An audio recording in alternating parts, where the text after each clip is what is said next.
The lawyer's pen clicked against the mahogany table as my daughter Rebecca spoke the words that would change everything. "We don't need you anymore, Mother. Sign the papers and make this easy for everyone." But when I pulled out my phone and showed them the airline confirmation for my one-way ticket to Florence, their confident smiles vanished faster than morning mist. Before we jump back in, tell us where you're tuning in from. And if this story touches you, make sure you're subscribed, because tomorrow, I've saved something extra special for you. My name is Margaret Walsh, and at 72 years old, I thought I understood the people closest to me. I had built Walsh Properties from nothing after my husband Thomas died 15 years ago, transforming a small real estate office into a multi-million-dollar empire that stretched across 3 states. Every brick laid, every contract signed, every sleepless night spent reviewing proposals had been for them. My children. My legacy.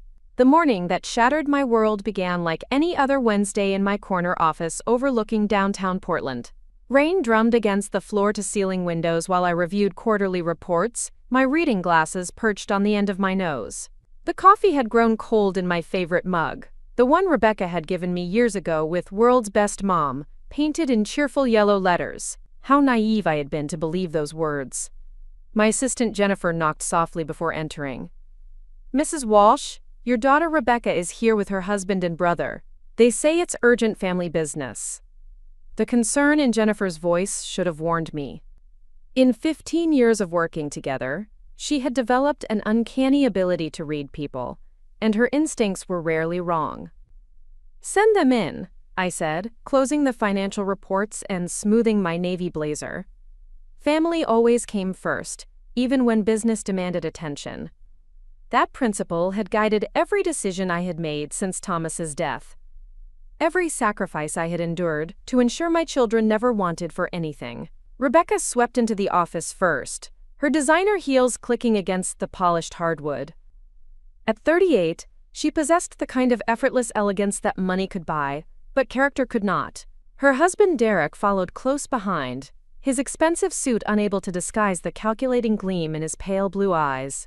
My son Michael brought up the rear, his usual easy smile noticeably absent as he avoided my gaze. "Mother, we need to talk," Rebecca announced, settling into one of the leather chairs across from my desk without invitation. Derek positioned himself by the window while Michael remained standing near the door, as if guarding against escape. The formation felt oddly strategic, like pieces on a chessboard positioning for checkmate. "Of course, darling, what's on your mind?" I gestured for them to make themselves comfortable, though something in the air felt charged with tension I could not yet identify. "Would anyone like coffee?" Jennifer just made a fresh pot. "This isn't a social visit," Derek interjected, his voice carrying an edge I had never heard before. In the 5 years since he had married Rebecca, Derek had always been respectful, even charming in his own way. This cold, businesslike demeanor felt like meeting a stranger wearing my son-in-law's face. Rebecca opened her leather portfolio and withdrew a stack of documents. "Mother, we've been talking as a family and we've come to some difficult decisions." She placed the papers on my desk with practiced precision. "It's time for you to step down from Walsh Properties." The words hit me like ice water. "Step down? I don't understand. The company is thriving. Our profits are up 18% from last year, and we just closed the Morrison development deal." "That's exactly the problem," Michael spoke for the first time, his voice tight with what sounded like rehearsed frustration. "You're 72 years old, Mother. You should be enjoying retirement, not working yourself to death in this office." I studied my youngest child's face, searching for the boy who used to build blanket forts in my office on weekends, who had cried in my arms when his first business venture failed, who had promised to always take care of his old mother. "Michael, since when do you think I'm working myself to death? Just last month you said I had more energy than people half my age. People change their minds when they see someone they love making poor decisions," Rebecca said smoothly. "Mother, you've given everything to this company. Now it's time to let the next generation take over." The presumption in her voice sent a chill down my spine. "The next generation?" "Rebecca, you work in marketing for a tech startup. Michael, you've been unemployed for 8 months. Neither of you has shown any interest in real estate development." Derek moved away from the window, producing his own set of documents. "That's where I come in. I've been consulting with some associates about the best way to modernize Walsh Properties.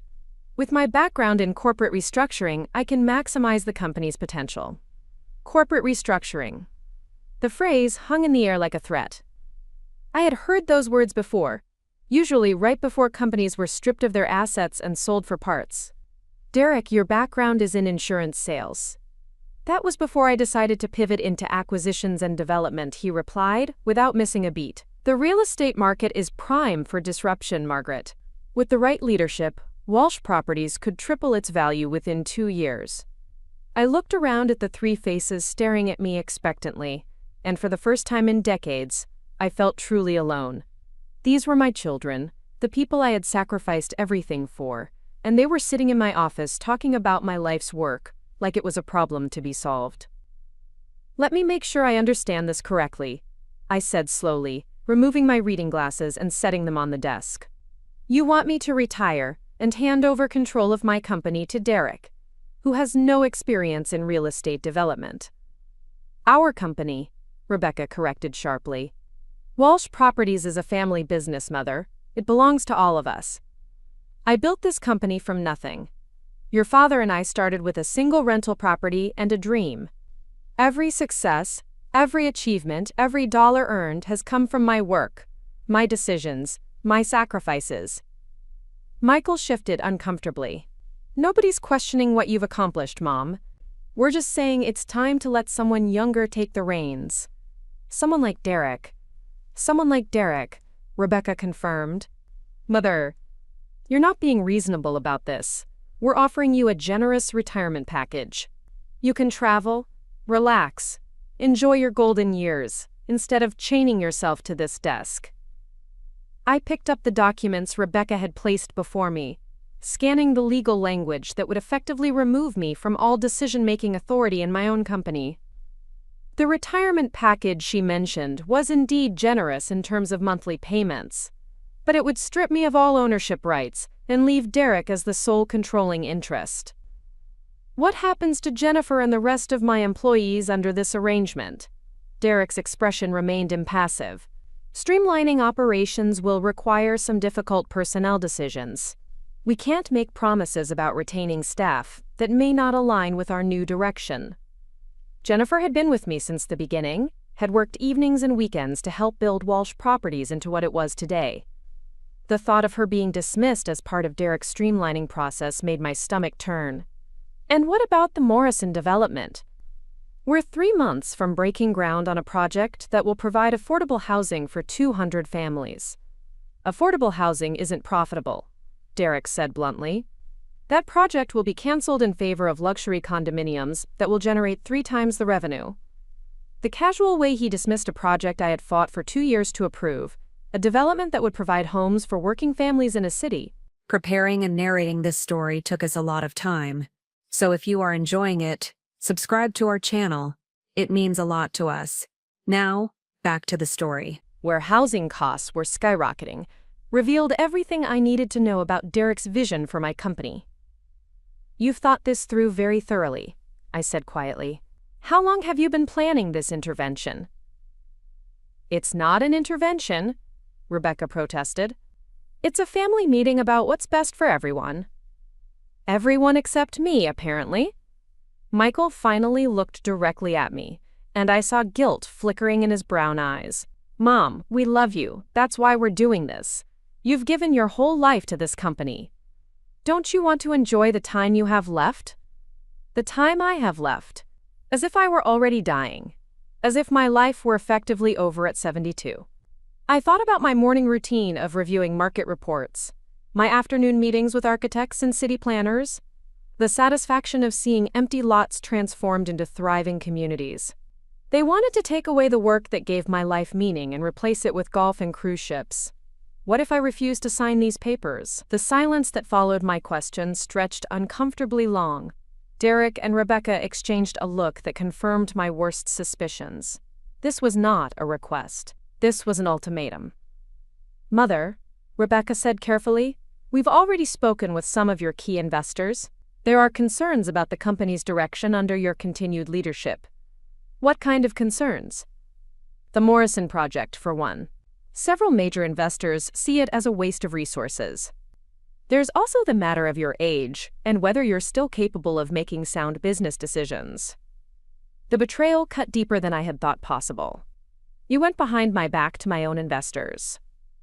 We did what we thought was necessary to protect the family business, Derek said. Margaret, you can sign these papers and maintain your dignity, or you can force us to pursue other options. But either way, change is coming to Walsh Properties. Other options. The threat was clear even without elaboration. They would challenge my competency, claim I was too old to run the company, tie me up in legal battles that would drain both my energy and my resources. Even if I won, the damage to my reputation and the company's stability would be irreversible.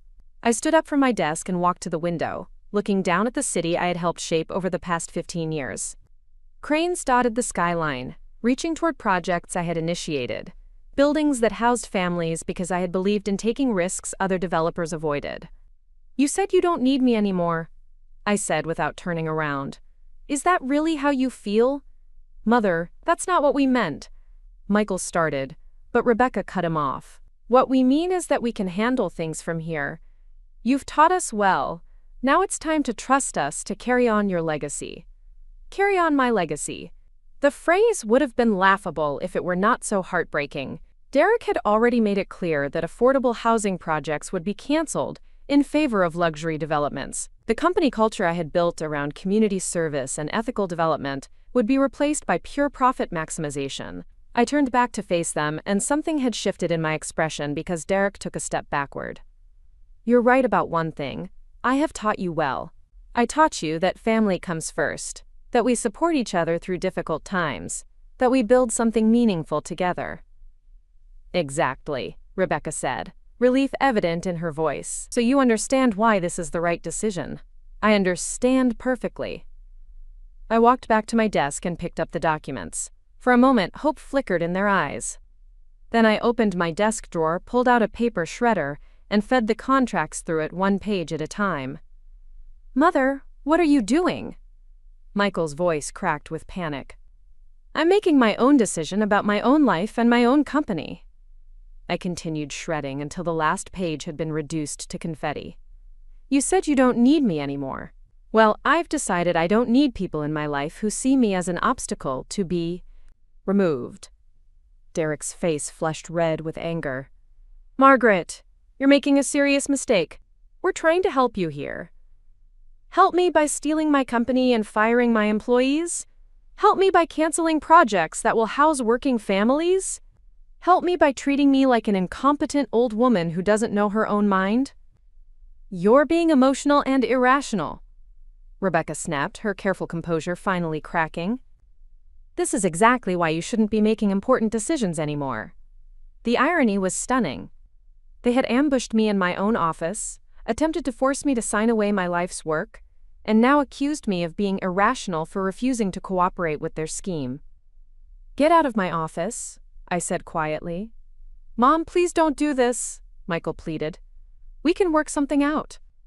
Maybe a gradual transition instead of immediate retirement. Michael, you've made your position clear, you all have. You believe I'm too old, too stubborn, and too out of touch to continue running the company I built. You've already approached my investors behind my back. You've already made plans to fire my employees and cancel my projects. The only thing left was to force my signature on papers that would make it all legal. We're still your family, Rebecca said, but her voice lacked conviction. Family doesn't ambush each other with lawyers and ultimatums. Family doesn't go behind each other's backs to undermine everything they've worked for. Family doesn't tell someone they're no longer needed. I pressed the intercom button on my desk phone. Jennifer, would you please escort my visitors out? They're no longer welcome in this building. Derek stepped forward aggressively. This isn't over, Margaret. You can't fight all of us forever. We'll find another way to make this happen. With or without your cooperation. I'm sure you will. But you'll do it without me. After they left, I sat alone in my office as the rain continued to drum against the windows. The silence felt different now, heavy with the weight of burned bridges and shattered relationships. My coffee had grown cold hours ago, and the reports on my desk seemed less important than they had that morning. I picked up my phone and dialed a number I had not called in months. Elena? It's Margaret Walsh. I know this is sudden, but I was wondering if that villa in Tuscany is still available for rent. My old college roommate's voice warmed with surprise and delight. Margaret, I was just thinking about you. Yes, the villa is available, but I thought you were too busy with business to take a vacation. Things have changed, I said, looking around the office that had been my second home for 15 years. I'm thinking about making some major changes in my life. How major are we talking about? Well, how do you feel about having a permanent house guest in Italy? Elena's laughter bubbled through the phone line. Are you serious? Margaret Walsh, the woman who hasn't taken a vacation in a decade, wants to move to Italy? I'm completely serious. In fact, I'm looking at flights right now. As I spoke, I opened my laptop and began browsing airline websites. The first available flight to Rome was leaving Friday evening. 3 days to arrange my affairs and begin a new chapter of my life. Elena, there's something else. I want to do more than just live in Italy. I want to invest there. Are there any development opportunities in your area that could use an experienced investor? Actually, there are several abandoned properties that could be restored into affordable housing for local families. The village has been looking for someone with vision and capital to help revitalize the area. Affordable housing. It seemed the universe had a sense of irony. Derek wanted to cancel affordable housing projects in Portland, while I could potentially create them in Italy. The symmetry was too perfect to ignore. Send me everything you have on those properties. I'm very interested. Margaret, what's brought this on? You sound different. I looked at the pile of shredded contracts on my desk, the remains of my children's attempt to push me into irrelevance. I've recently discovered that the people I thought needed me most actually believe they don't need me at all. It's been quite liberating. Well, Italy needs people like you. When can you be here? This Friday, if I can arrange everything in time. This Friday? Margaret, that's 3 days away. Elena, I'm 72 years old, and I've just realized I've been living my life for other people instead of myself. I don't have time to waste on gradual transitions. After I hung up with Elena, I called my attorney, not the family lawyer who had undoubtedly been consulted about Derek's plans, but a different firm that specialized in estate planning and international business law. James Morrison here. Mr. Morrison, this is Margaret Walsh. I need to schedule an emergency appointment to revise my will and establish some international business entities. Of course, Mrs. Walsh. When would be convenient? Today, if possible. There have been some significant changes in my family situation that require immediate legal action. I can see you at 4 o'clock this afternoon. Perfect. And Mr. Morrison, I'll need absolute confidentiality on this matter. No one, and I mean no one, should know about these changes until I'm ready to announce them. The rest of the afternoon passed in a blur of legal consultations, phone calls, and preparations. By 6 o'clock, I had accomplished more than I thought possible in a single day. My will had been completely rewritten, removing Rebecca and Michael as primary beneficiaries, and establishing a charitable foundation that would use my assets to develop affordable housing internationally. Walsh Properties would be sold, with the proceeds funding the foundation's work in communities that needed investment and revitalization. Derek's vision of luxury condominiums and profit maximization would never come to pass. Instead, my life's work would continue in a form that honored the values he had been so eager to abandon. Jennifer knocked on my office door as I was packing personal items into boxes. Mrs. Walsh? I wanted to make sure you were okay after this afternoon. That seemed like an intense family meeting. I looked up at the woman who had been my right hand for 15 years, who had stayed late countless nights to help me meet deadlines, who had celebrated every success and weathered every setback alongside me. Jennifer, sit down. I have something important to tell you. She settled into the chair where Rebecca had sat just hours earlier, her face creased with concern. Are you all right? You seem different. I'm more than all right. I'm free. I continued placing photographs and awards into the box. Jennifer, how would you feel about a significant change in your career? What kind of change? The kind that involves learning Italian and helping me develop affordable housing in Tuscany. Her eyes widened. I'm sorry, what? I'm moving to Italy, and I'm starting a new venture there. I need someone I trust to help me navigate international business law, local regulations, and project management. Someone who understands my vision and shares my values. Mrs. Walsh, are you really asking me to move to Italy with you? I'm offering you the opportunity to help build something meaningful from the ground up, just like we did here. The pay will be better, the scenery will be spectacular, and the work will matter to people who actually need our help. Jennifer was quiet for a long moment, processing the magnitude of what I was proposing. What about Walsh Properties? What about everything we've built here? Everything we've built here is about to be destroyed by people who care more about profit margins than human dignity. I'd rather see it sold to someone who will appreciate its value than watch it be corrupted from within. When would this move happen? I'm flying to Italy on Friday. You would have time to think about it, arrange your affairs, and join me when you're ready. There's no pressure, Jennifer. This is a complete life change, and I understand if it's not something you're interested in. She looked around the office we had shared for so many years, then back at me with something like wonder in her eyes. Mrs. Walsh, in 15 years of working for you, you've never failed to surprise me. But this might be your best surprise yet. Is that a yes? That's a hell yes. We spent the next hour discussing logistics, timelines, and the practical details of relocating an entire life to another continent. By the time Jennifer left for the evening, I felt lighter than I had in years. The betrayal from my children still stung, but it had also forced me to confront a truth I had been avoiding. I had been living their dreams instead of my own. That night, I sat in my study at home, surrounded by photo albums and memories of the family I thought I knew. Pictures of Rebecca's wedding, where I had paid for everything from the dress to the reception. Photos of Michael's college graduation, the degree I had funded after his scholarships fell through. Birthday parties, holidays, family vacations, all financed by my work and motivated by my love for them. They had grown up believing that my resources were their resources, that my success was their inheritance, that my life was primarily valuable for what it could provide them. I had created this dynamic through years of saying yes to every request, every need, every want they expressed. The irony was that in trying to give them everything, I had taught them to value me for my money rather than my love. And now that they were ready to take control of the money themselves, they saw no reason to keep me around. My phone buzzed with a text message from Michael. Mom, I've been thinking about today. Maybe we were too hasty. Can we talk? Too hasty. As if ambushing me with lawyers and ultimatums was simply a matter of poor timing rather than fundamental disrespect. I typed back.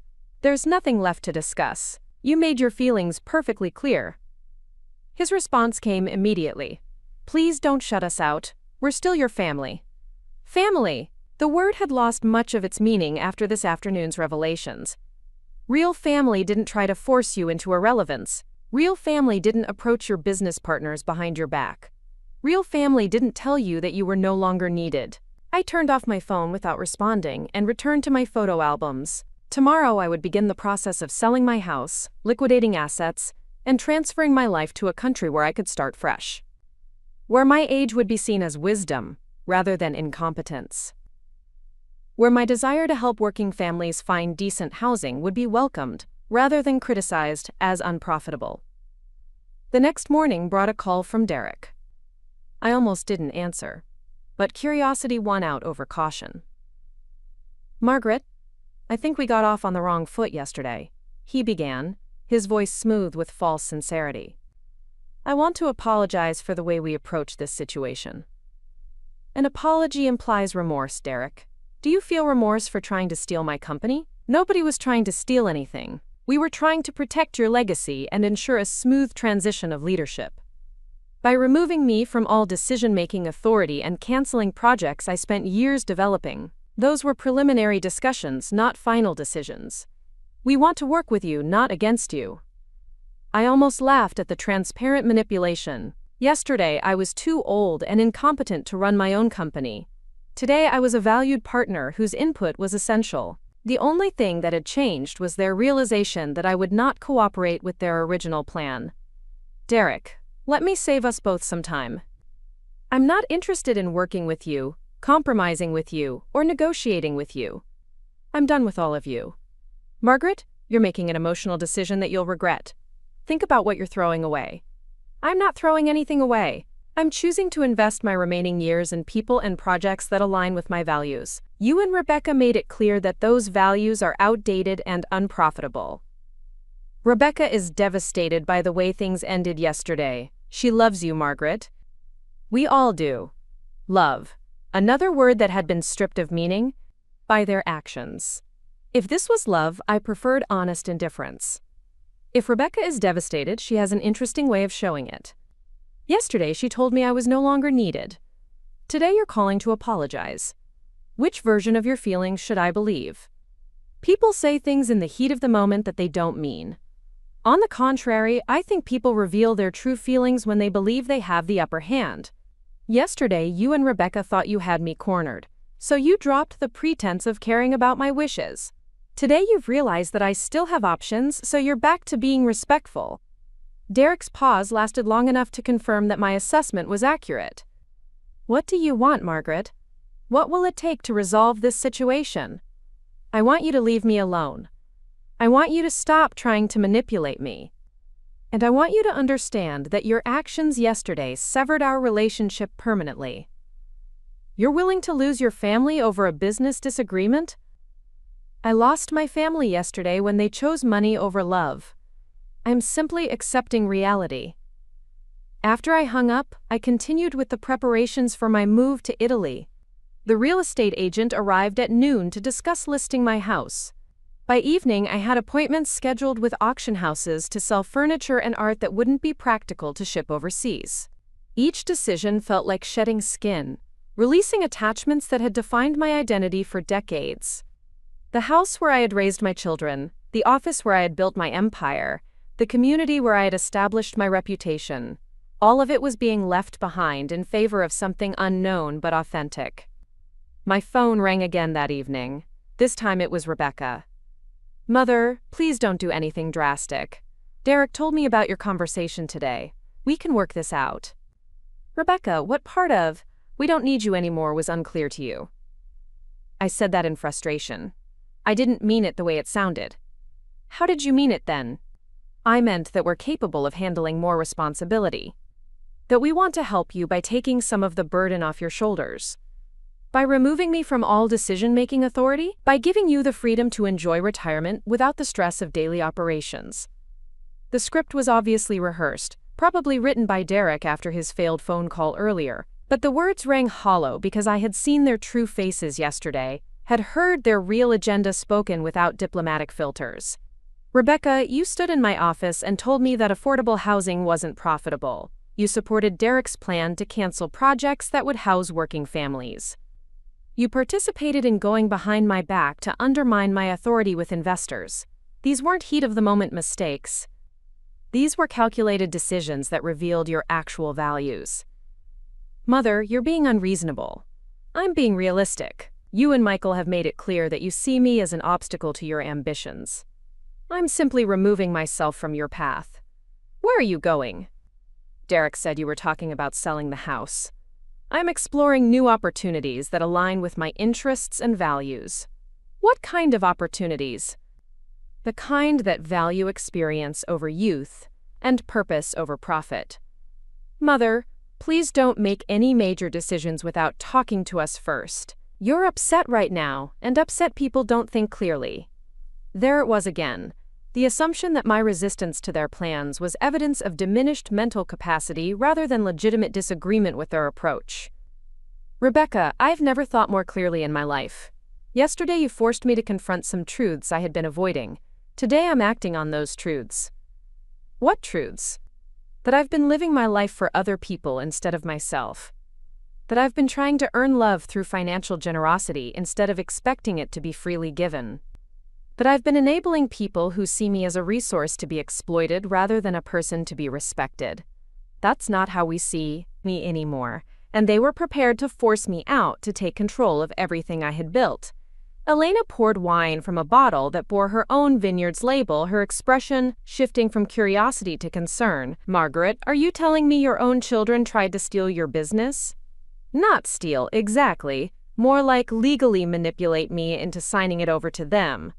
Rebecca's husband Derek had lawyers, documents, a whole presentation about how I was too old to make sound business decisions. They ambushed me in my own office with papers that would have transferred all control to Derek while giving me a monthly allowance like some sort of incompetent dependent. And you refused. I shredded their documents and told them to get out of my building. The memory still carried a fierce satisfaction, even tempered by the pain of losing my family.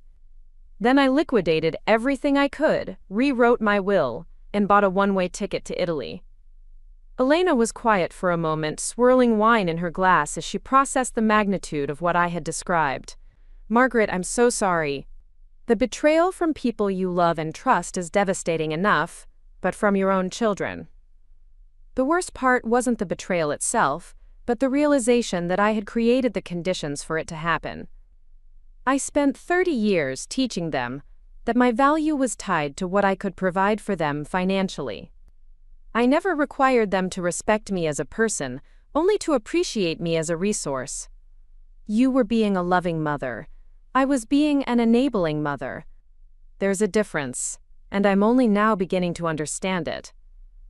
Elena reached across the small table to squeeze my hand. Well, their loss is Italy's gain. Now tell me about these development projects you want to explore. Are you serious about investing in affordable housing here?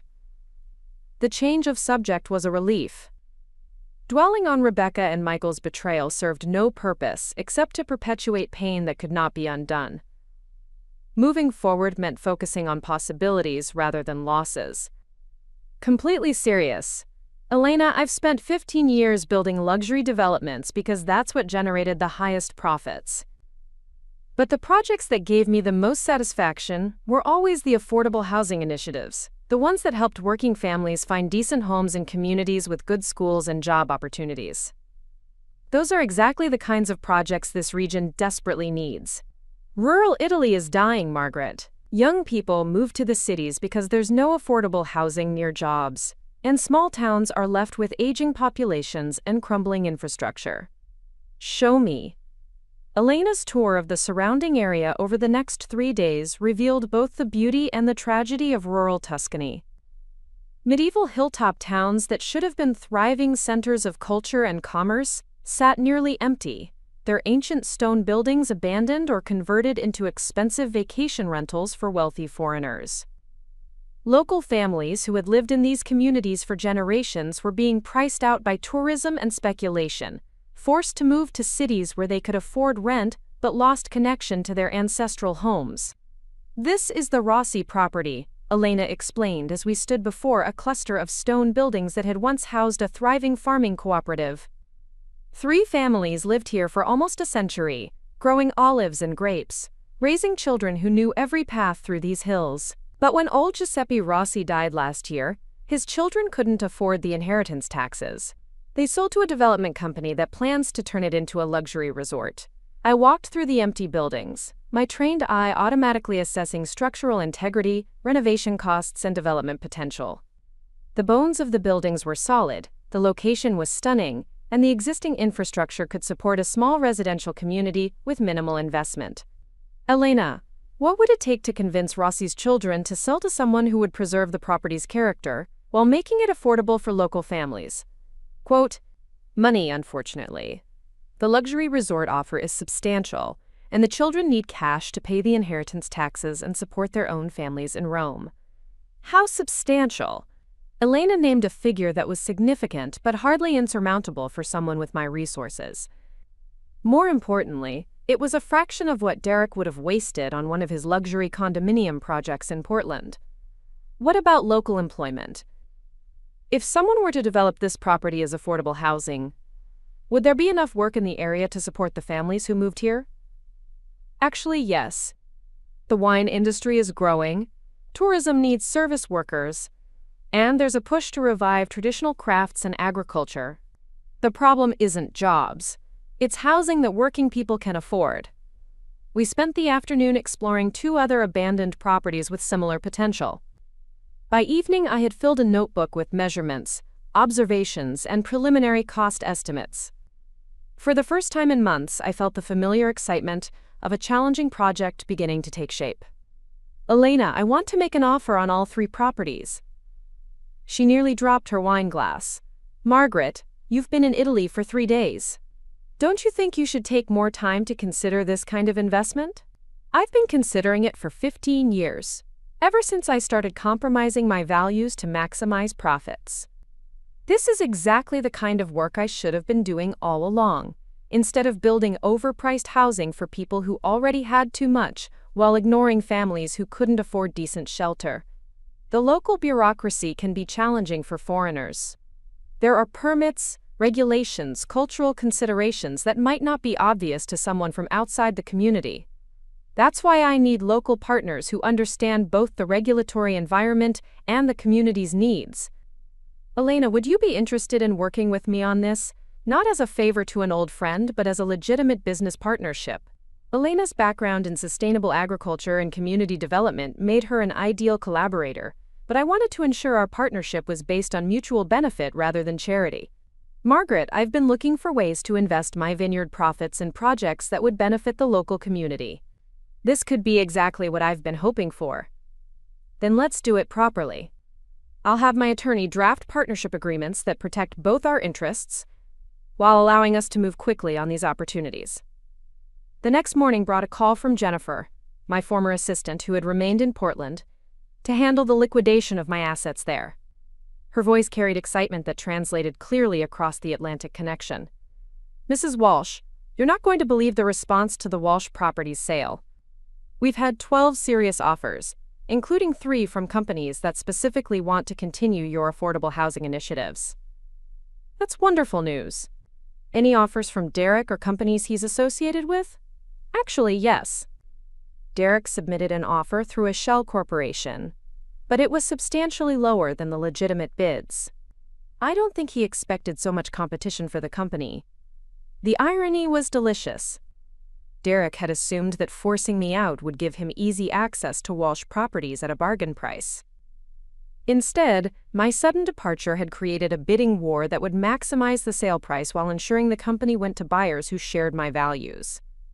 What about my house? Sold yesterday to a lovely young couple who are teachers. They love the garden you created and promise to maintain it. The auction house is coming next week for the furniture, and I've arranged for several local charities to receive the pieces you designated for donation. Jennifer, you're a miracle worker.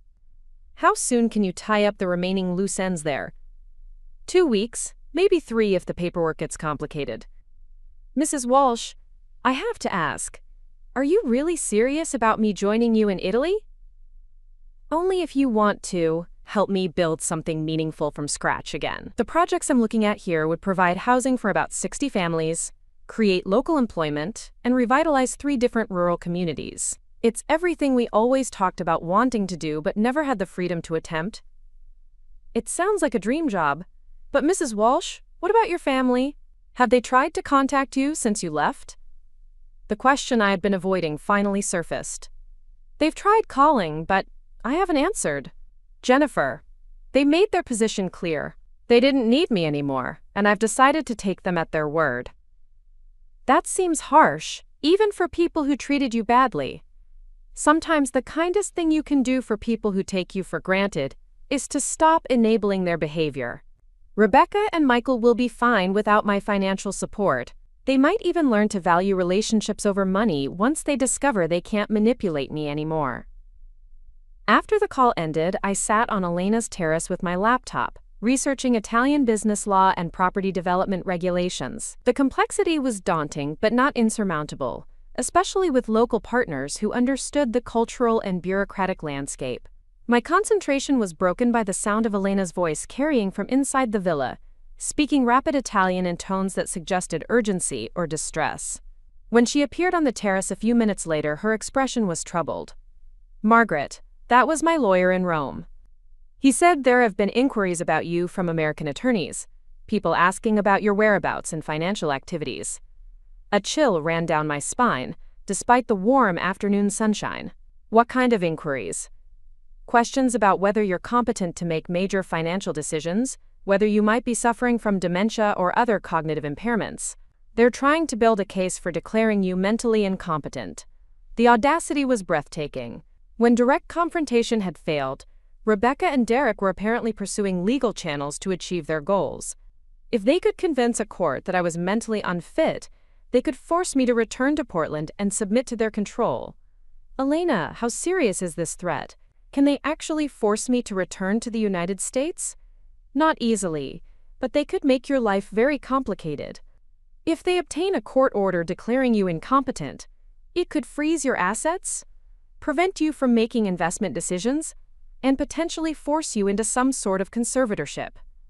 Even though I'm living independently in another country and making rational business decisions, the legal system doesn't always reflect common sense, especially when families are involved.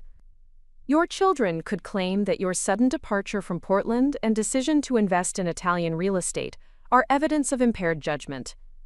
The irony was staggering. Moving to Italy and investing in affordable housing was probably the most rational decision I had made in years, but it could be twisted to appear irrational by people with financial motives for controlling my choices. What do we do? My lawyer recommends that you establish legal residence in Italy as quickly as possible, and that you undergo a comprehensive medical and psychological evaluation by Italian doctors to document your mental competency. How long would that process take?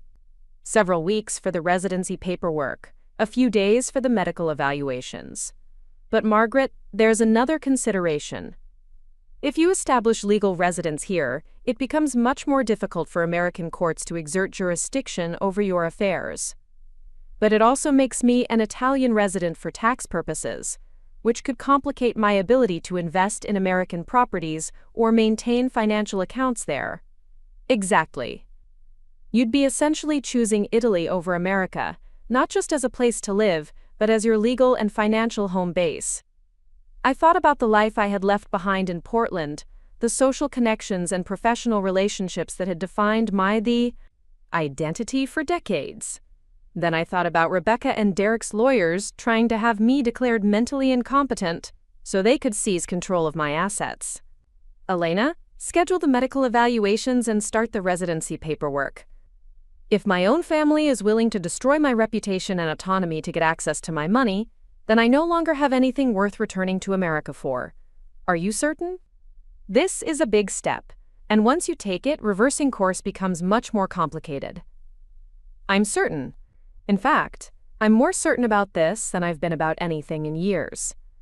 The next 2 weeks passed in a blur of medical appointments, legal consultations, and property negotiations.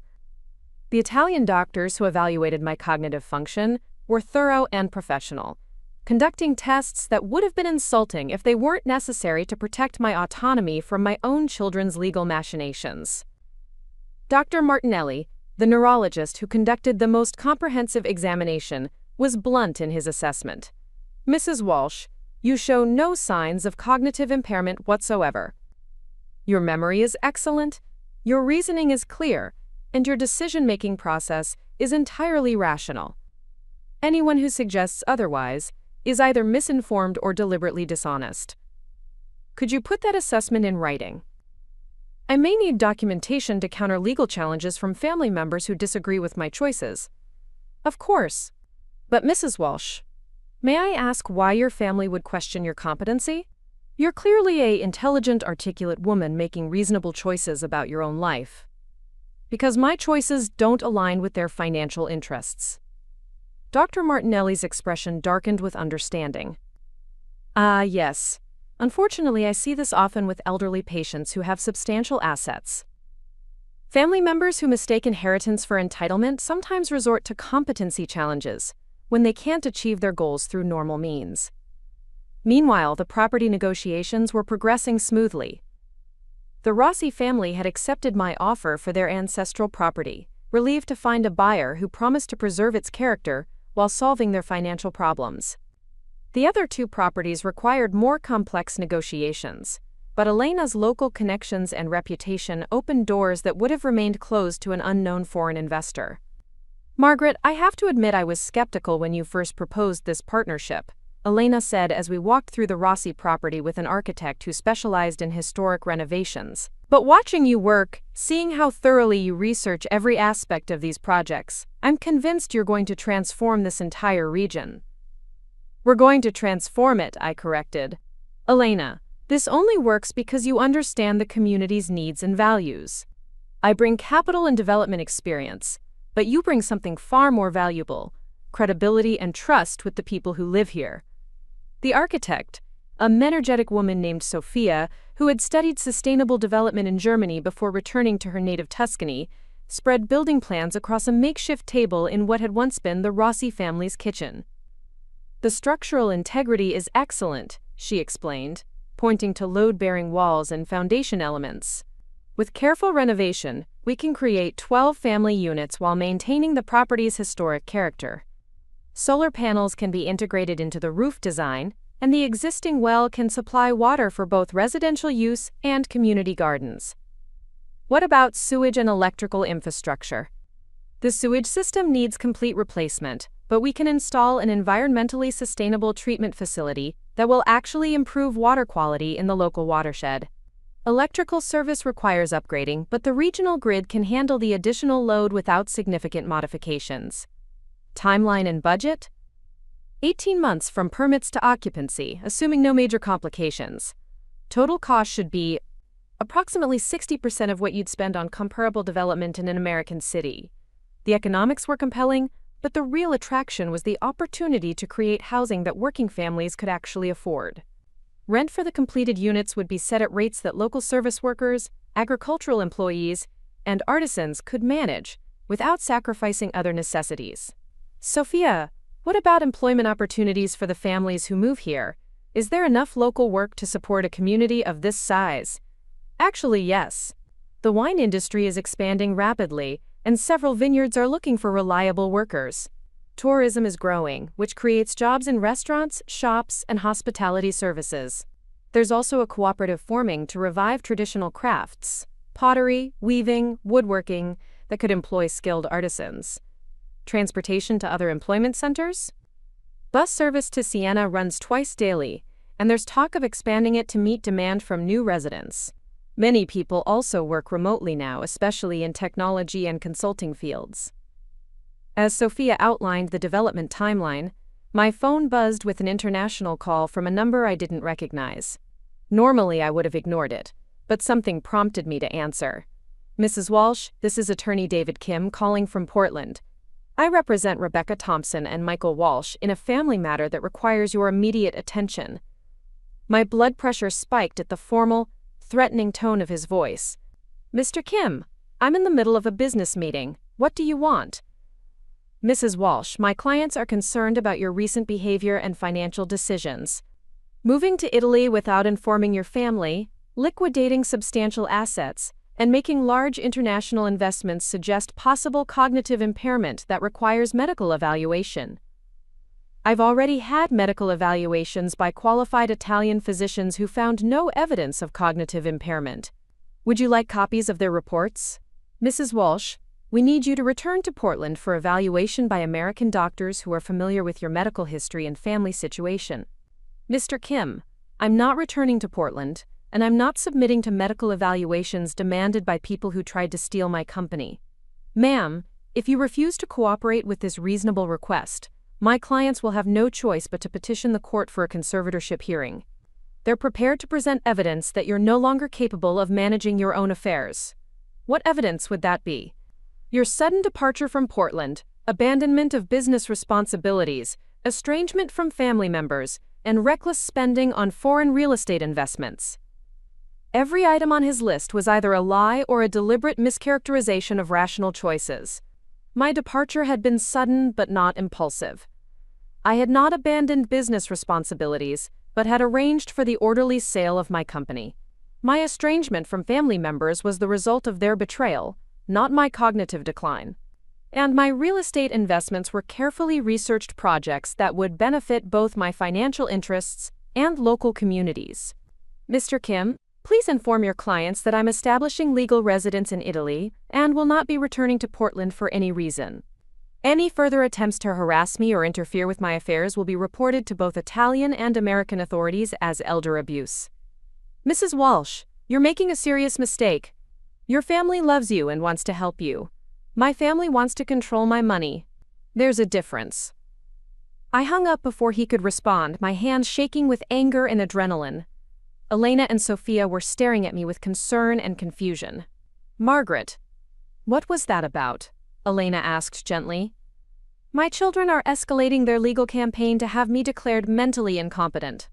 They want to force me to return to Portland for medical evaluations that would presumably support their case for conservatorship." Sophia, who had been following the conversation despite her limited English, spoke up in heavily accented words. "In Italy, we have saying, when someone shows you who they are, believe them. Your children have shown you they care more for money than respect. Why do you doubt what they have revealed?" Her simple wisdom cut through the complex legal and emotional layers of the situation with startling clarity. Rebecca and Michael had indeed shown me exactly who they were during that ambush in my office. Everything that had happened since, the legal threats, the competency challenges, the attempts at manipulation, was simply confirmation of truths I already knew, but had been reluctant to accept. "You're absolutely right, Sophia. Thank you for reminding me that some situations don't require complex analysis." "What will you do about the lawyers?" Elena asked. "I'm going to do exactly what I told them I would do. I'm establishing legal residence in Italy, and I'm moving forward with these development projects. If Rebecca and Michael want to waste their money on lawyers and court proceedings, that's their choice. But they're not going to intimidate me into returning to a life that made them rich while making me miserable." That evening, Elena and I sat on her terrace with a bottle of her finest Brunello, watching the sun set over the Tuscan hills that were slowly becoming my new home. The beauty of the landscape was almost overwhelming, a stark contrast to the urban environment I had left behind in Portland. "Margaret, I have to ask you something, and I want you to answer honestly." "Of course. Do you ever regret leaving Portland? Do you miss your old life, even considering how badly your children treated you?" I thought about the question carefully, examining my emotions without the filter of pride or defensiveness. I miss the illusion of having a loving family. I miss believing that my children valued me for who I was rather than what I could provide. I missed the sense of security that came from thinking I understood the people closest to me. But do you miss the reality of that life? The reality was that I was being used by people who saw me as a resource rather than a person. The reality was that I was building wealth for people who had no respect for how that wealth was earned, or what values guided its creation. The reality was that I was sacrificing my own dreams to enable other people's greed. And now? Now I'm free to build something meaningful. I'm free to invest in projects that align with my values. I'm free to work with people who appreciate my contributions rather than simply demanding more of them. Elena smiled and raised her glass. "Then here's to freedom, and to the courage it takes to choose authenticity over comfort." As we toasted my new life, I felt a sense of peace that had been absent for months. The legal threats from Rebecca and Michael were troubling, but they were also confirmation that I had made the right choice. People who truly loved me would not be trying to have me declared mentally incompetent. People who truly cared about my welfare would not be attempting to force me back into a situation that had made me unhappy. The next morning brought news that solidified my confidence in the choices I had made. Jennifer called with an update on the Walsh properties sale that exceeded my most optimistic expectations. "Mrs. Walsh, the final sale price was 40% higher than your initial asking price. The buyers are a cooperative of local housing advocates who specifically want to continue your affordable housing initiatives. They're even planning to name the company Walsh Community Development in honor of your work." "That's wonderful, Jennifer. What about Derek's attempts to interfere with the sale?" "Completely unsuccessful. His shell corporation was exposed during the due diligence process, and the discovery that he was trying to manipulate the sale actually increased other bidders' determination to outbid him. I don't think he expected quite so many people to care about protecting your legacy." "Any word about the legal threats?" "Derek hired a private investigator to track your whereabouts and financial activities, but my attorney says there's very little they can actually do as long as you remain in Italy and continue demonstrating competent decision-making." "Speaking of competent decision-making, are you ready to join me here? I've found an apartment in Montalcino that would be perfect for you, and the projects are moving forward faster than I anticipated. Mrs. Walsh, I've been ready since the day you offered. I just finished my last day at the temporary job I took to stay busy while wrapping up your affairs. I can be on a plane to Italy next week.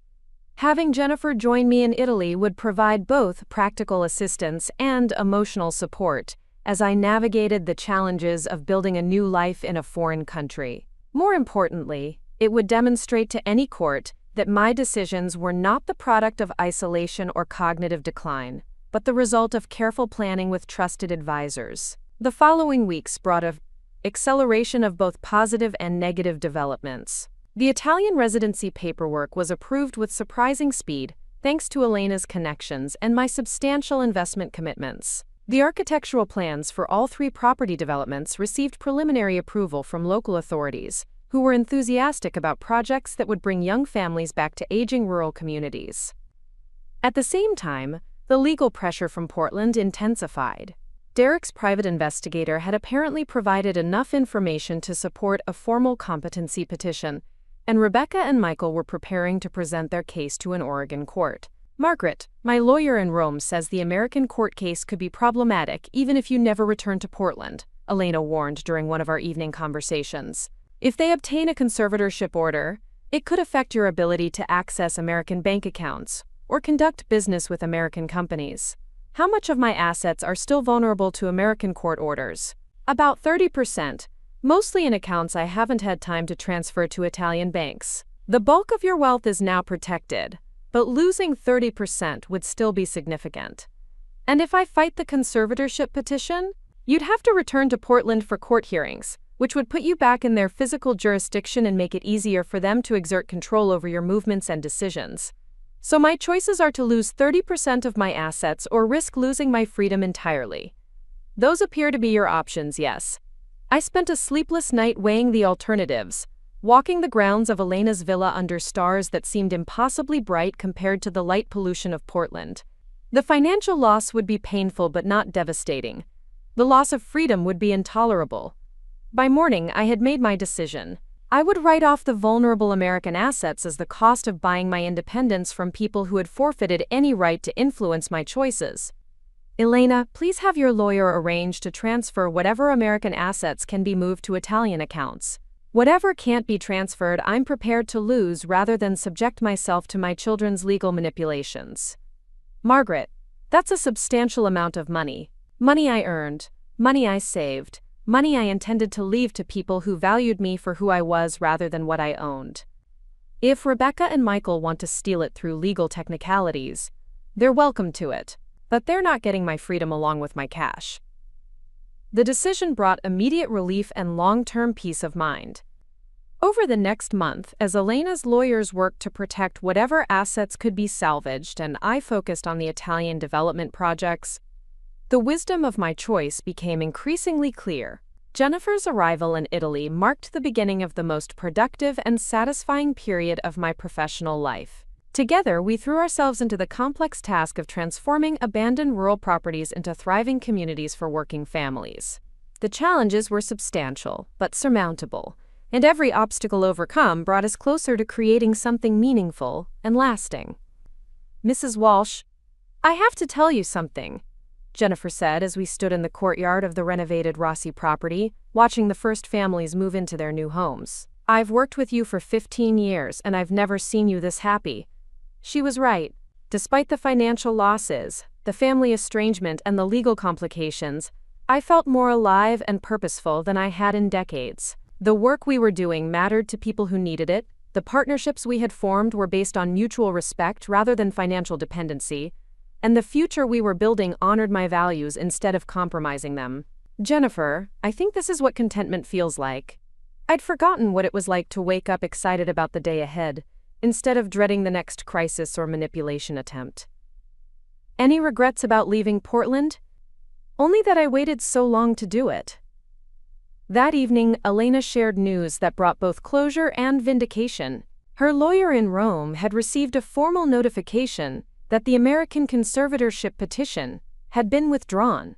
Apparently, Rebecca and Michael's attorney advised them that pursuing a conservatorship against someone who was demonstrably living independently and making rational business decisions in another country would be both expensive and futile. Elena explained. Your children have given up their legal campaign.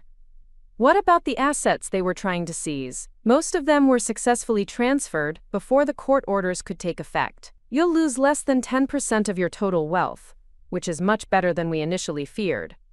The relief was profound but not surprising. I had been confident that living successfully in Italy while building a legitimate business would eventually undermine any claims of mental incompetence. Rebecca and Michael had presumably reached the same conclusion and decided to cut their losses rather than continue funding a doomed legal strategy. Elena, there's something I want to tell you, something I should have said months ago. What's that? Thank you for believing in me when my own family didn't. Thank you for welcoming me into your home and your country, when I had nowhere else to go. Thank you for helping me build something meaningful instead of just profitable. Margaret, you saved me as much as I saved you. I'd been feeling useless since my husband died, like my knowledge and experience no longer mattered to anyone. This partnership has given me purpose and energy I thought I'd lost forever. As we sat together on the terrace where I had first arrived 6 months earlier, watching the lights twinkle in the hilltop towns below, I reflected on the strange journey that had brought me to this moment. My children had been right about one thing. They truly didn't need me anymore. But in trying to discard me, they had inadvertently freed me to discover that I didn't need them either. The woman who had stepped off the plane in Rome 6 months ago had been broken, betrayed, and uncertain about her future. The woman sitting on this terrace tonight was confident, purposeful, and surrounded by people who valued her contributions. The transformation had been painful but ultimately liberating. Rebecca and Michael had told me they didn't need me anymore, and they had been correct.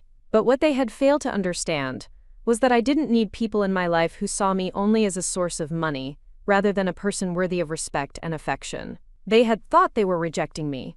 Instead, they had set me free.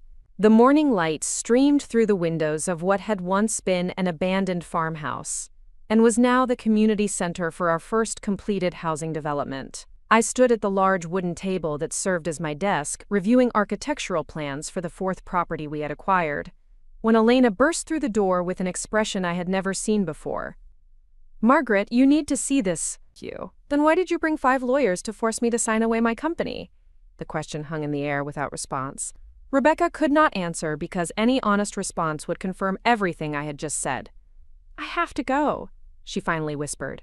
But Mother, please don't shut us out completely. We love you. Then you should have thought about that before you decided you didn't need me anymore. Friday morning arrived with crystalline clarity, both literal and metaphorical. The rain had stopped, leaving Portland looking washed and new under brilliant sunshine. I stood at my bedroom window watching neighbors go about their morning routines, knowing I was seeing this view for the last time. My suitcases were packed and waiting by the front door. Jennifer had agreed to handle the house sale and furniture auction in my absence, with instructions to donate anything of value to local charities. The papers for the Walsh properties sale were with my attorney, ready to be executed once I was safely out of the country and beyond Derek's reach.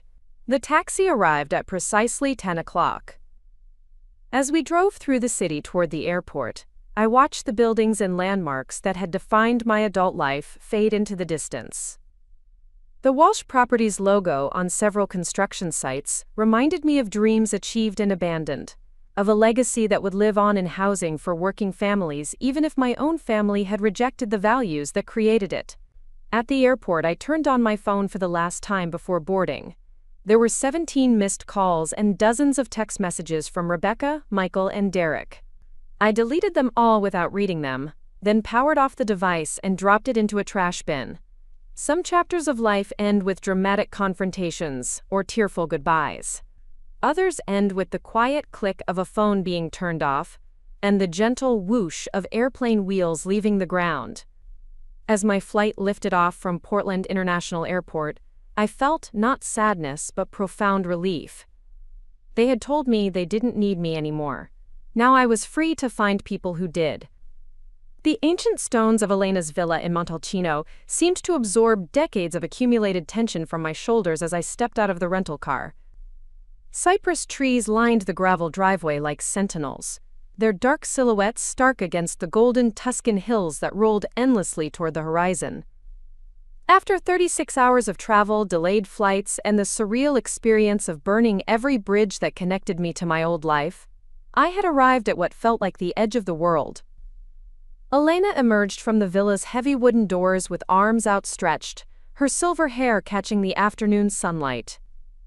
At 74, she moved with the confident grace of someone who had found peace with aging, a stark contrast to the way my own children had treated my years like a disease to be managed. "Margaret, you beautiful fool," she said, embracing me with the warmth I had forgotten existed between people who valued each other for reasons beyond financial utility. "I still can't believe you actually did it.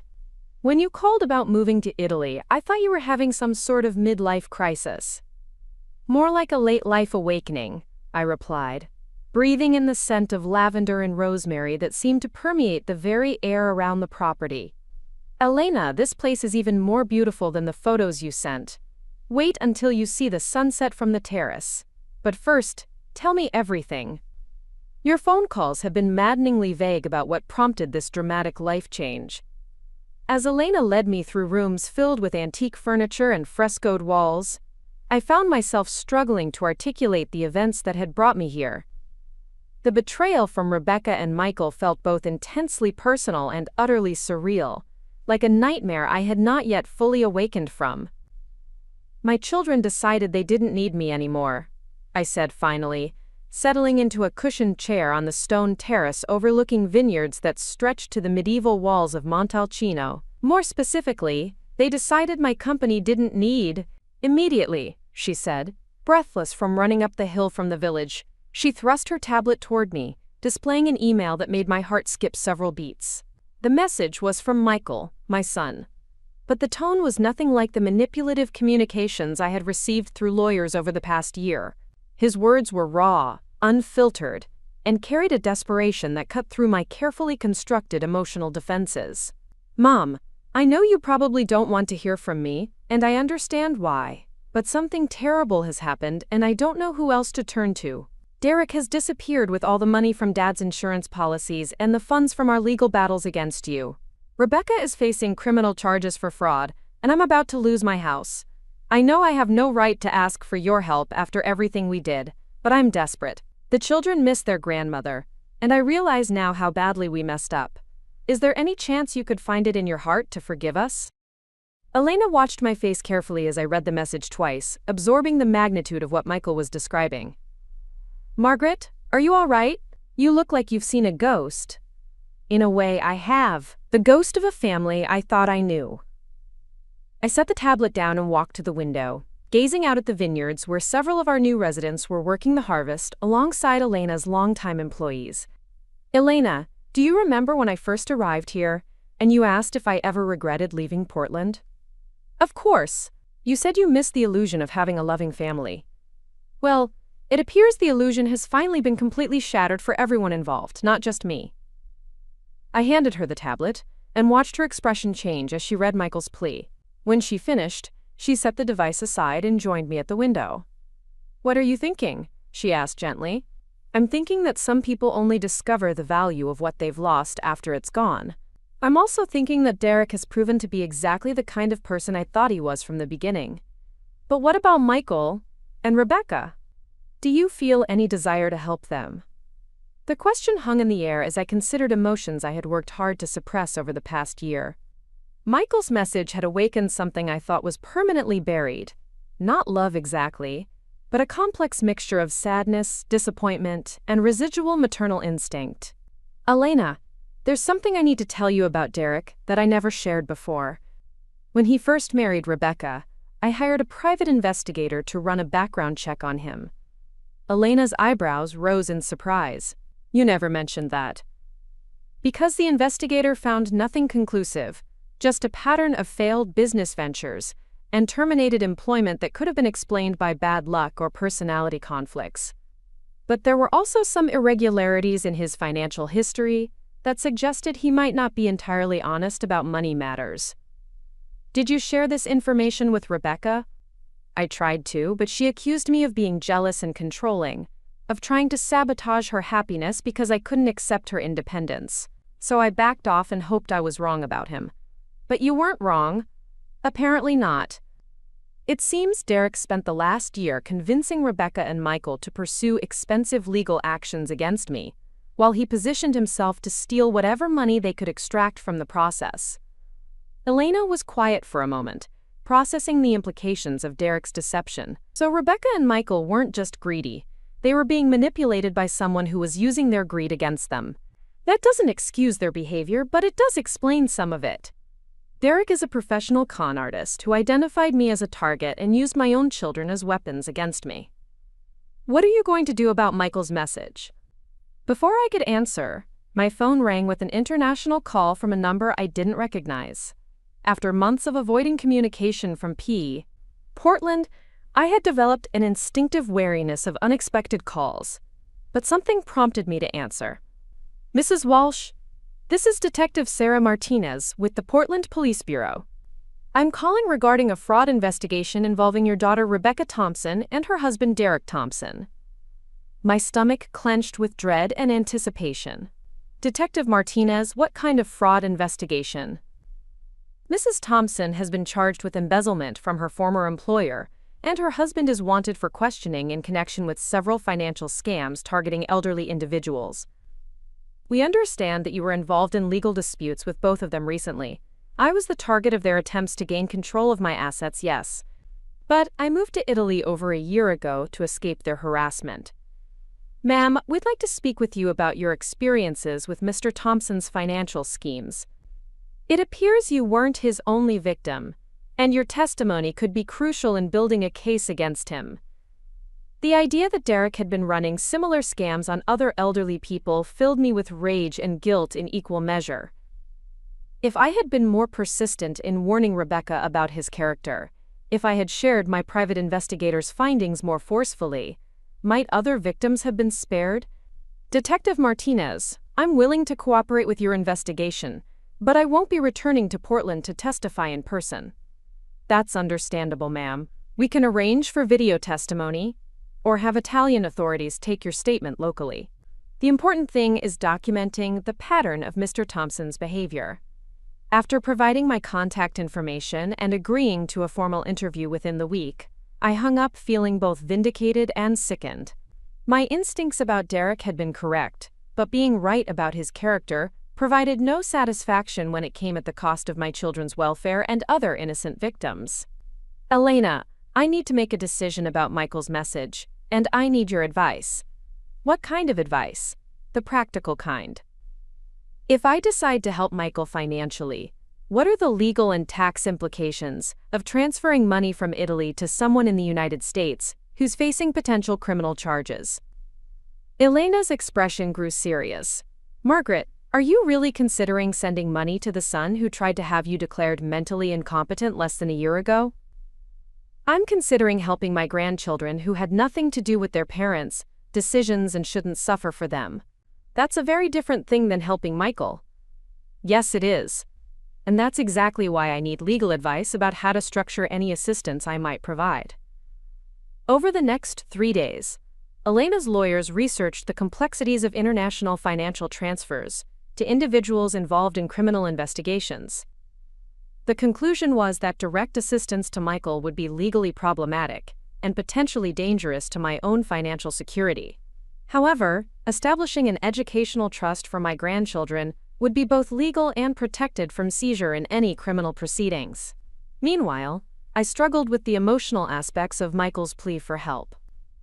The young man who had stood in my office a year ago, supporting Derek's scheme to steal my company, bore little resemblance to the desperate father who had written that email. But which version represented his true character? Was he genuinely remorseful, or was this simply another manipulation attempt triggered by financial desperation? Jennifer, who had become not just my business partner but also my closest confidant during our time in Italy, offered a perspective that cut through my emotional confusion. Mrs. Walsh, you've spent the last year proving that you can survive and thrive without them. The question isn't whether they deserve your help, it's whether helping them serves your own values and interests. What do you mean? I mean that you've built something beautiful here, something that reflects your commitment to helping families in need. If you can extend that same compassion to your grandchildren without compromising your own security or values, then maybe you should. But if helping them means exposing yourself to more manipulation and betrayal, then your obligation is to protect yourself. Her words crystallized the decision-making framework I needed. This wasn't about forgiveness or family loyalty. It was about acting consistently with the values that had guided my work in Italy. That evening, I sat down at my laptop and composed a response to Michael's email.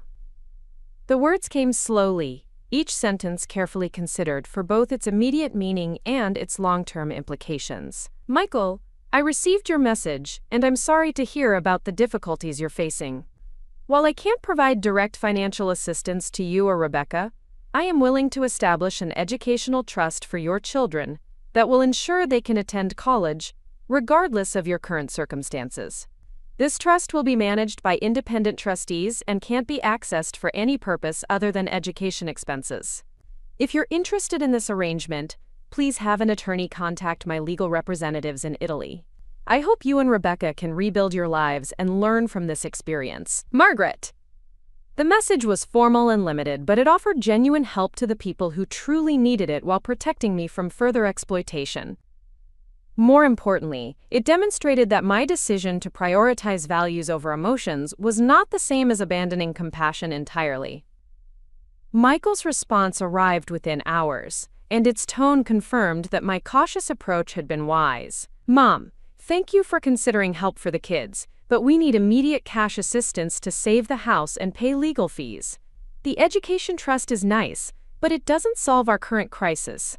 Can't you wire emergency funds now and worry about the legal details later?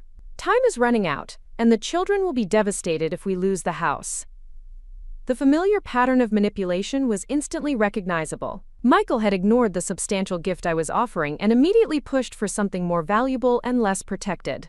His focus on immediate cash and pressure to bypass legal safeguards revealed that his desperation had not necessarily led to genuine wisdom or remorse. I showed the message to Elena, who shook her head in disgust. Margaret, even facing criminal charges and financial ruin, he's still trying to manipulate you. Which tells me everything I need to know about whether he's actually learned anything from this experience. I replied to Michael's second message with a single sentence.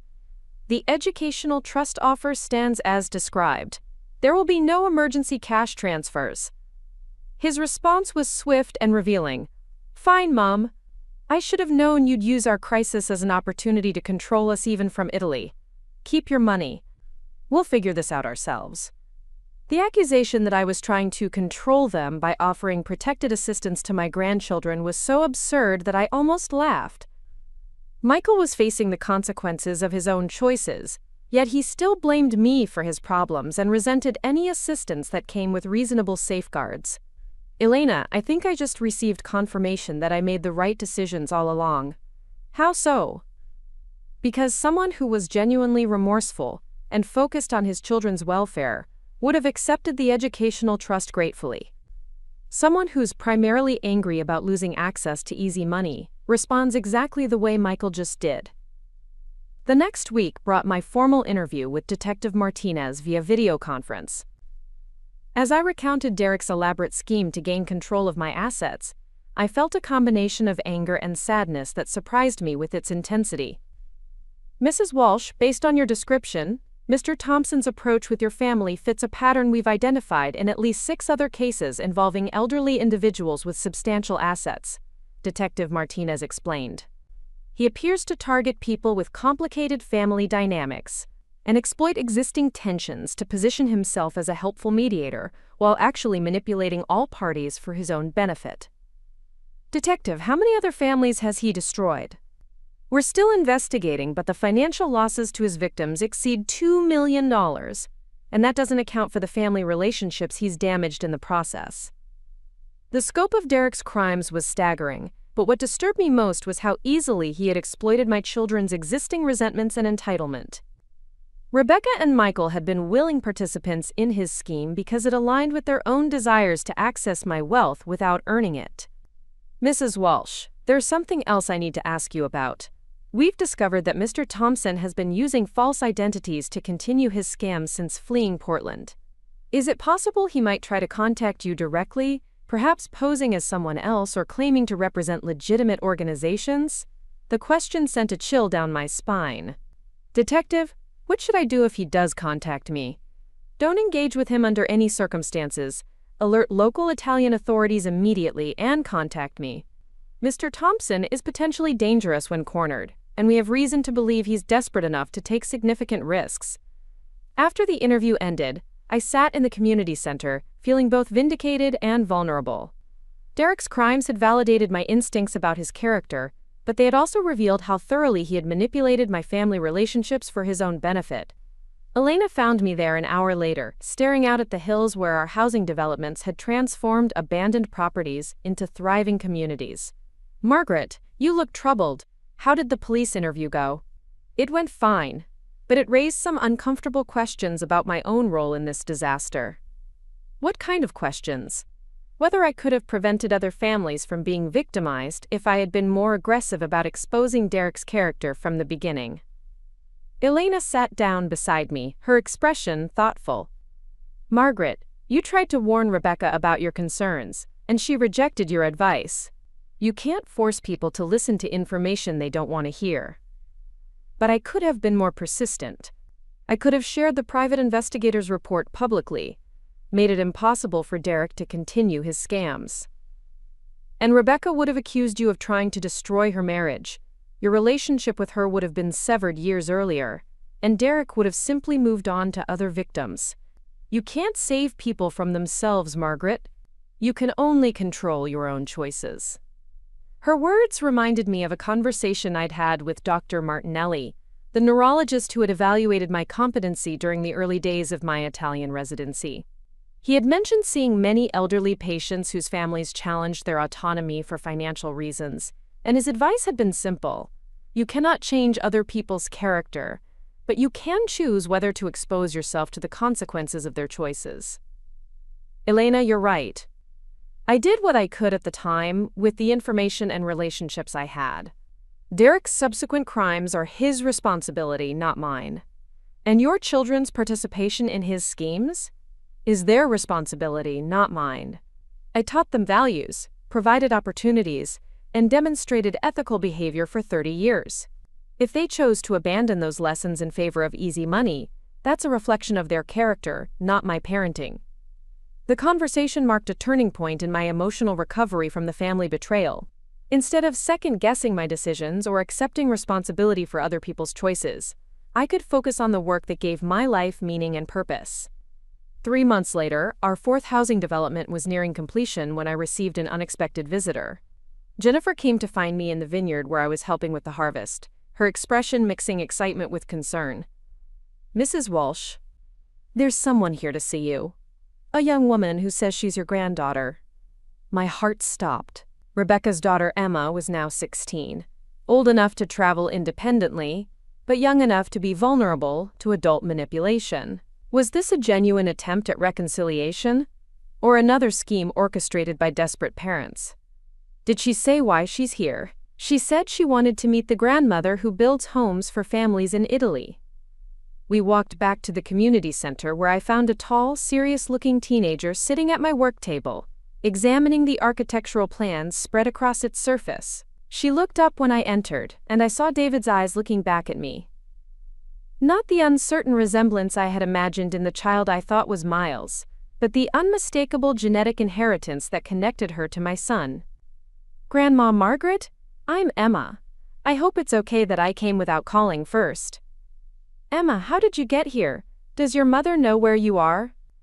I saved money from my job at the bookstore and bought a plane ticket. Mom knows I'm traveling, but she thinks I'm visiting colleges in California with friends. The combination of determination and deception was so familiar from my own children's behavior that I felt a moment of déjà vu. But Emma's motivation seemed different from the financial manipulation I had experienced from her parents. Why did you want to see me? Because I wanted to understand why my parents hate you so much, and why you moved to Italy instead of helping us when Dad lost his job and Mom got arrested. Her directness was startling but refreshing after years of dealing with Derek's elaborate manipulations and my own children's indirect accusations. Emma, what have your parents told you about our relationship? They said you're selfish and controlling, that you abandoned the family when we needed help most. But my friend's grandmother showed me an article about your housing projects here, and it didn't sound like something a selfish person would do. I gestured for her to sit down, recognizing that this conversation would require careful honesty, balanced with age-appropriate explanations. Emma, your parents and I had a serious disagreement about money and control. They wanted me to give them my business and my savings, and I wasn't willing to do that. Why not? Isn't family supposed to help each other? Yes, but help and control are different things. Your parents didn't want my help. They wanted my money without my involvement in how it was used. Emma studied the architectural plans again, her teenage mind processing information that many adults would struggle to understand. These houses you're building, are they for poor people? They're for working families who need affordable housing. Teachers, shop clerks, farm workers, people who work hard but don't earn enough to buy expensive homes. So you're using your money to help strangers instead of helping your own family? The question was fair and deserved an honest answer, even if that answer might be difficult for a 16-year-old to fully comprehend. Emma, I spent 30 years helping your parents financially.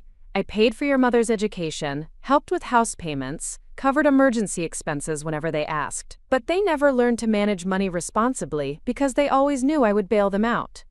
So you stopped helping them? I stopped enabling them. There's a difference between helping someone solve a temporary problem and constantly rescuing them from the consequences of poor decisions. Emma was quiet for several minutes, clearly struggling with concepts that challenged everything she had been told about our family dynamics. Grandma Margaret, can I ask you something personal? Of course. Do you miss us? Do you ever wish you could come home and things could go back to the way they were? The question pierced through all my emotional defenses and forced me to confront feelings I had been avoiding for months. Emma, I miss the grandmother I thought I was, and I miss the family I thought we were. But I don't miss being treated like a bank account instead of a person. What if things could be different? What if my parents learned to appreciate you for who you are, instead of what you can give them? Honey, people don't change their fundamental character just because they face consequences for their behavior. Your parents have had over a year to reflect on their choices, and based on their recent communications, they're still focused on accessing my money rather than rebuilding our relationship. Emma absorbed this information with the resilience that teenagers often display when confronting adult complexities. Can I see the houses you're building? I want to understand what you think is more important than helping your own family. We spent the rest of the afternoon touring all 4 housing developments, meeting families who had moved into completed units, and observing construction progress on the newest project. Emma asked thoughtful questions about costs, timelines, and community impact, displaying an intelligence and curiosity that reminded me of David at the same age. Grandma Margaret, these places are beautiful. The families seem really happy here. They are. For most of them, this is the first time they've been able to afford decent housing near good jobs and schools. How many families will you help eventually? If everything goes according to plan, about 80 families across all 4 developments. Emma did the math quickly. So you're spending millions of dollars to house people you've never met, while your own family is struggling financially.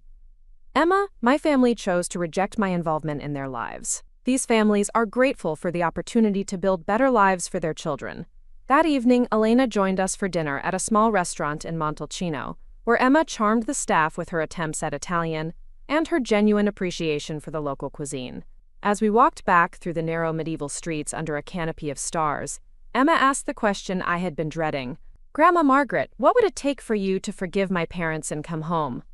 Emma, forgiveness and reconciliation are 2 different things. I've already forgiven your parents for the pain they caused me, but forgiveness doesn't require me to expose myself to more of the same behavior. But what if they really changed? What if they proved they were sorry and wanted a real relationship with you? I stopped walking and looked at this remarkable young woman who was trying to heal a family that had been broken by greed and manipulation. Emma, if your parents genuinely changed their priorities and values, if they demonstrated consistent respect for my autonomy and decisions, if they showed interest in my life and work that wasn't connected to accessing my money, then I might consider rebuilding some kind of relationship with them. How would they prove that to you? By leaving me alone for at least 2 years and focusing on rebuilding their own lives without any financial assistance from me. By demonstrating that they can be responsible adults who don't need constant rescuing from the consequences of their choices. 2 years? Emma, when someone betrays your trust as thoroughly as your parents betrayed mine, rebuilding that trust requires time and consistent behavior. Words are easy to fake, but actions over time reveal true character. Emma was quiet for the rest of our walk, processing the reality that her hopes for a quick family reconciliation were unrealistic. The next morning, as I drove her to the airport for her return flight to Portland, she asked one final question that revealed wisdom beyond her years. "Grandma Margaret, are you happier here than you were in Portland?" "Much happier, Emma. I'm doing work that matters, living according to my values, and surrounded by people who appreciate my contributions. I haven't felt this fulfilled and content since your grandfather died." "Then maybe my parents were wrong to think you needed rescuing from yourself. Maybe they were." As Emma's plane disappeared into the cloudy sky above Florence, I felt a complex mixture of hope and sadness. Hope that at least one member of my family might understand the choices I had made, and sadness that it had taken so much pain and separation for anyone to see past the financial aspects of our relationships. 6 months later, I received a letter from Emma that began, "Dear Grandma Margaret, I've been thinking about our conversation in Italy, and I think I understand now why you had to leave. I've been watching my parents closely, and I see how they still blame you for problems they created themselves. I wanted you to know that when I graduate from high school next year, I'd like to visit you again, and maybe learn about your work in Italy. I think there are things you could teach me about building something meaningful, instead of just expecting it to be given to you." Her letter also included news that Rebecca had been sentenced to community service and probation for the embezzlement charges, while Derek remained a fugitive, facing multiple fraud indictments across several states. Michael had found a job in retail management and was slowly rebuilding his financial stability without any assistance from family members. The educational trust I had established for Emma and her younger brother had been activated, ensuring they would have opportunities for college regardless of their parents' financial struggles. But more importantly, Emma's letter suggested that at least one of my grandchildren was learning lessons about character and values that her parents had rejected. As I read her letter on the terrace of what had become my permanent home in Tuscany, surrounded by the sounds of children playing in the housing developments we had created, I felt a sense of completion that had nothing to do with family reconciliation or financial success. Rebecca and Michael had been right when they told me they didn't need me anymore. What they had failed to understand was that being needed and being valued are completely different things. They had needed my money but had never valued my wisdom, my experience, or my love for anything beyond its financial utility. The families living in our housing developments valued what I brought to their lives, not just financial resources, but also vision, commitment, and genuine care for their welfare. The partnerships I had formed with Elena, Jennifer, and local community leaders were based on mutual respect and shared values, rather than financial dependency. Emma's letter was special, not because it represented family reconciliation, but because it showed that someone from my old life had finally understood the difference between being needed for what you can provide and being valued for who you are. The woman who had left Portland 18 months earlier in anger and pain had discovered something she hadn't been looking for: the difference between being indispensable and being appreciated. My children had made it clear that I was no longer indispensable to their plans, and in doing so, they had freed me to find people who genuinely appreciated my contributions. They had told me they didn't need me anymore, and they had been absolutely right. But what they had never understood was that the best relationships aren't built on need, they're built on choice. And I had chosen to invest my remaining years in people and projects that honored my values instead of exploiting my resources. As the sun set over the Tuscan hills I now called home, I realized that their rejection had been the greatest gift they could have given me. They had forced me to discover who I was when stripped of the role of family provider, and the person I had found was stronger, wiser, and more content than the woman who had spent decades sacrificing her own dreams to enable other people's entitlement. I poured myself a glass of Elena's finest wine and raised it toward the lights twinkling in the villages below. where families were settling into homes we had made possible. Tomorrow would bring new challenges, new opportunities to build something meaningful, and new chances to prove that being discarded by people who never valued you is sometimes the first step toward finding people who do. They didn't need me anymore, and I had never been more grateful for anything in my life. Because when you're not needed, you're free to be wanted. And being wanted for who you are, instead of what you can provide, makes all the difference in the world. Up next, you've got 2 more standout stories right on your screen. If this one hit the mark, you won't want to pass these up. Just click and check them out.